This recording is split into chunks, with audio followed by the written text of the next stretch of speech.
En exclusivité pour nous, selon toi en 2025, là j'ai parlé du Portugal, du Maroc, qui étaient les spots un peu tendance de l'investissement immobilier ces dernières années, qu'ils le sont aussi toujours. Quels sont les pays vers lesquels se tourner en 2025 selon toi, donc en plus de la France et dans les années à venir? Bah c'est simple, si t'as pas de thunes, c'est la France. C'est-à-dire qu'en fait quand t'as pas d'argent, il faut trouver un moyen de faire du levier. Si t'as un petit peu plus d'argent, t'as des possibilités de te placer sur du flip de plan de paiement, donc c'est-à-dire d'être sur des marchés émergents sur lesquels tu peux avoir des plus-values très rapidement en 2, 3, 4 ans. Parce qu'il faut aussi se rappeler que quand tu investis en France, c'est souvent des investissements sur 10, 15, 20 ans, tu vois.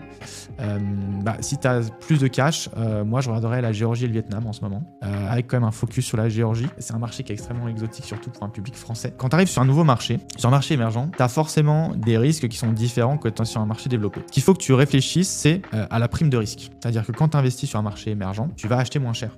Donc par exemple, je vais t'expliquer, je vais donner un exemple très simple. Imaginons que ça t'attire pas du tout. Tu es totalement contre la Géorgie. Si je te dis, ok, je te vends un appartement avec piscine sur le rooftop, avec tous les services, etc. Je te le vends 1 euro. Tu l'achètes ou pas? Tu l'achètes. Ah ouais. Si je te le vends 2 euros, tu l'achètes ou pas? Ouais. Bon.